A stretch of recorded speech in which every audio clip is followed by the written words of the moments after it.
alaihissalam yang bersedia mengorbankan putranya, yaitu Nabi Ismail alaihissalam, sebagai bentuk kepatuhan kepada perintah Allah Subhanahu wa Ta'ala. Sebelum akhirnya Allah menggantikan Nabi Ismail dengan seekor domba. Dan tujuan utama kurban adalah untuk mendekatkan diri kita kepada Allah Subhanahu wa Ta'ala. Baiklah, untuk anak-anak, adakah pertanyaan tentang asal-usul kurban? Mau ceritakan sejarahnya? Ya, singkat saja ya, sejarahnya yaitu ketika itu Nabi Ibrahim alaihissalam mendapatkan wahyu melalui mimpi. Dan mimpi tersebut berisikan tentang perintahnya yaitu agar Nabi Ibrahim menyembelih putranya yaitu Nabi Ismail untuk dikurbankan. Dan tak lama kemudian Nabi Ibrahim pun bertemu dengan Nabi Ismail dan menceritakan tentang mimpi wahyu tersebut. Dan respon Nabi Ismail pun sangat mengejutkan. Nabi Ismail mau disembelih untuk dijadikan kurban. Dan setelah itu, ketika Nabi Ibrahim dan Nabi Ismail ingin melaksanakan kurban, Allah pun menggantikan Nabi Ismail dengan seekor apa, anak-anak? Ada yang tahu? Kambing. Allah menggantikan Nabi Ismail dengan seekor kambing. Jadi sejarahnya itu ya, anak-anak. Lanjut, syarat-syarat hewan yang boleh dikurbankan.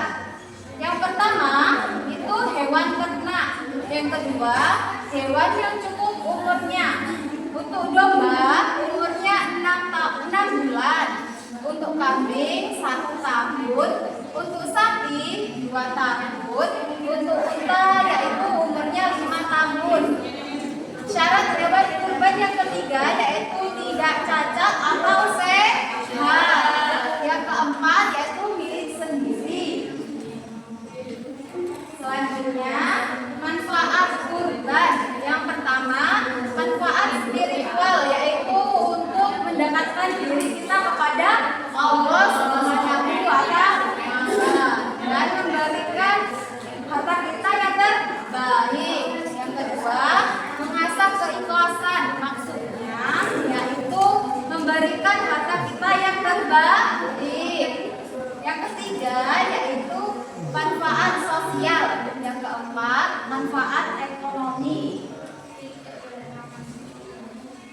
Baiklah, kira-kira itu saja yang dapat disampaikan. Silakan untuk anak-anak dibagi 2 kelompok ya, menjadi 2 kelompok. Ya, silakan.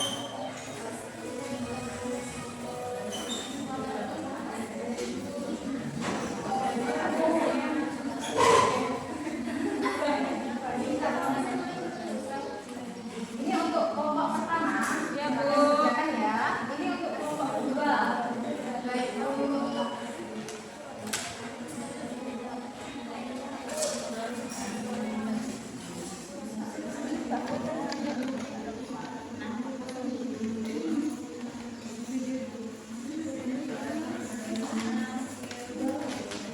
Ayo, siapa yang sudah selesai? Ayo, kelompok berapa yang sudah selesai? Silakan satu saja perwakilan untuk maju ke depan. Saya Bu. Ya.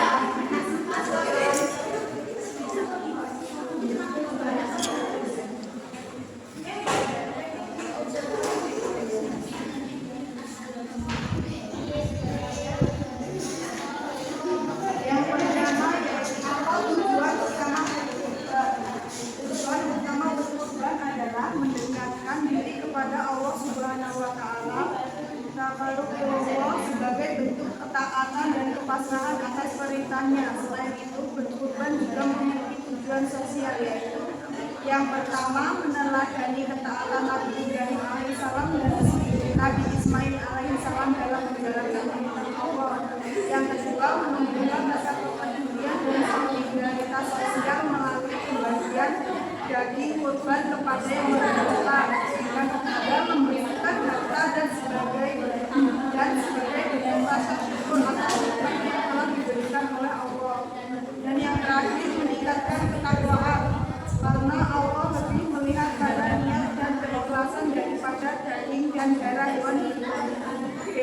Silakan Ibu Siti. Baik, kita aplaus untuk Nak Novi. Baik, kelompok selanjutnya siapa yang akan mewakili?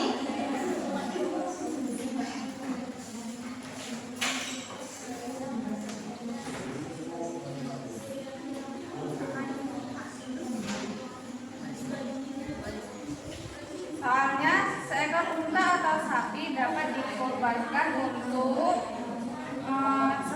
seekor unta atau sapi itu dapat dikorbankan untuk